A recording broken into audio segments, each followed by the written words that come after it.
हरियाणा के पानीपत में सन 1526 में बहते खून की धाराओं ने भारतीय इतिहास के एक न्यू चैप्टर की कहानी लिख दी। ये वही युद्ध था जिसमें बाबर ने दिल्ली के सुल्तान इब्राहिम लोदी को हराकर दिल्ली पर कब्जा किया और जिसका नतीजा ये हुआ कि मुगलिया सल्तनत पूरे देश में छा गई और फिर उसने 330 वर्षों तक राज किया। कई इतिहासकारों की नजर में अगर इस युद्ध का रिजल्ट थोड़ा अलग होता, यानी बाबर हारता तो इब्राहिम लोदी जीतता, तो भारत की हिस्ट्री ही बिल्कुल अलग होती। पर अब जो हिस्ट्री बन चुकी है उसे तो बदला नहीं जा सकता, लेकिन गाहे गवाहे सबके मन में एक सवाल हमेशा उठता रहता है कि आखिर बाबर भारत आया क्यों? क्या उसको किसी ने बुलाया था? क्या किसी ने इब्राहिम लोदी के खिलाफ युद्ध में उसकी हेल्प की थी? बाबर, जिसका जन्म 14 फरवरी सन 1483 को उज्बेकिस्तान की फरगना घाटी में हुआ, उसके भारत आने के बारे में कहा जाता है कि इब्राहिम लोदी के खिलाफ युद्ध करने के लिए उसे मेवाड़ के राजा महाराणा सांगा ने बुलाया। हालांकि इस बात में कितनी सच्चाई है उसे आगे इसी वीडियो में जानेंगे, क्योंकि जो सबूत है वो किसी और कहानी की तरफ इशारा करते हैं।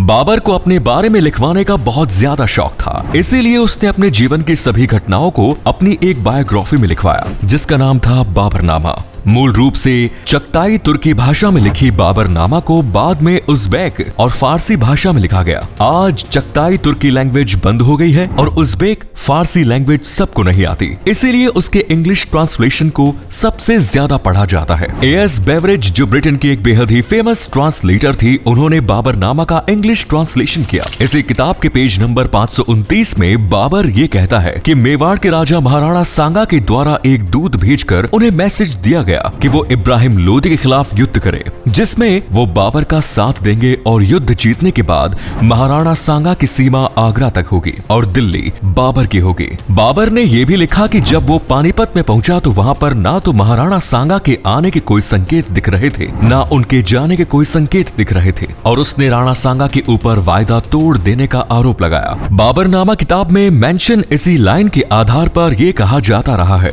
कि इब्राहिम लोदी के खिलाफ युद्ध छेड़ने के लिए महाराणा सांगा ने ही बाबर को भारत बुलाया। शायद महाराणा सांगा अकेले इब्राहिम लोदी को हराने में सक्षम नहीं थे, लेकिन जब दूसरे रिटन एविडेंसेस को देखा गया तो वहां से कुछ और ही बात निकलकर सामने आती है। इस बात में कितनी सच्चाई है इसे जानने के लिए मेवाड़ के लिखित दस्तावेज भी देखे गए, जिसमें वो मैन्युस्क्रिप्ट्स यानी हस्तलिपि बहुत इंपॉर्टेंट थी जो महाराणा सांगा के पुरोहित ने लिखी। इसमें वो महाराणा सांगा की पूरी दिनचर्या लिखते थे, इसीलिए इसे एक बहुत ही इंपॉर्टेंट डॉक्यूमेंट माना गया। जब इसे पढ़ा गया तो पता चला कि महाराणा सांगा ने बाबर को नहीं बल्कि बाबर ने महाराणा सांगा से इब्राहिम लोदी के खिलाफ युद्ध में मदद मांगी। अब इन दोनों डॉक्यूमेंट्स की कॉन्ट्राडिक्टरी बातों में किसे सही माना जाए ये सबसे बड़ा सवाल है, लेकिन जब और दूसरे डॉक्यूमेंट्स के साथ साथ बाबरनामा को अच्छे से खंगाला गया तो कुछ बातें निकलकर सामने आई जो इस बड़े सवाल का आंसर दे सकती है। इसमें एक और किताब राजस्थान का इतिहास, जिसे गोपीनाथ शर्मा के द्वारा लिखा गया था, इसका पेज नंबर 214 बहुत इंपॉर्टेंट है,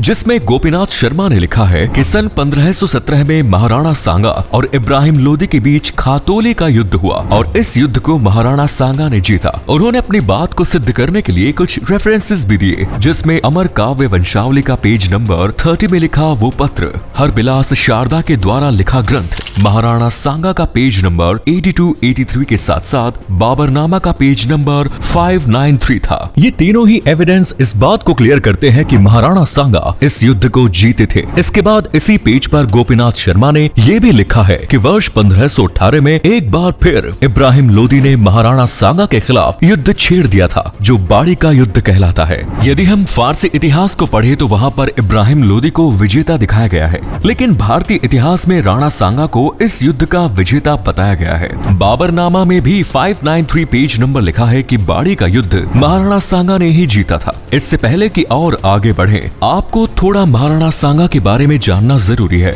ये बहुत ही वीर योद्धा माने जाते थे। इनके बारे में ऐसा लिखा है कि इनके शरीर पर 80 घाव थे, इसीलिए इन्हें सेना की दीवार भी कहा जाता था। राणा सांगा की एक आंख, एक हाथ और एक पैर नहीं था। इसके बावजूद ये अपने पूरे जीवन काल में युद्ध लड़ते रहे, यहाँ तक कि बाबर ने भी अपनी बाबरनामा किताब में महाराणा सांगा की बहादुरी को बताते हुए लिखा कि यदि महाराणा सांगा के वंशज में 3 लोग भी महाराणा सांगा की तरह हो जाते तो भारत में कभी भी मुगल सल्तनत की स्थापना नहीं हो पाती। तो महाराणा सांगा के पुरोहित के द्वारा लिखी पांडुलिपि, अमर काव्य वंशावली और हरबिलास शारदा जैसे कई इतिहासकारों के द्वारा लिखित साक्ष्य इस बात की तरफ इशारा करते हैं कि महाराणा सांगा ने बाबर को नहीं बुलाया, बल्कि बाबर खुद आया था और उसी ने महाराणा सांगा से इब्राहिम लोदी के खिलाफ युद्ध में सहायता मांगी, जो महाराणा सांगा ने नहीं की।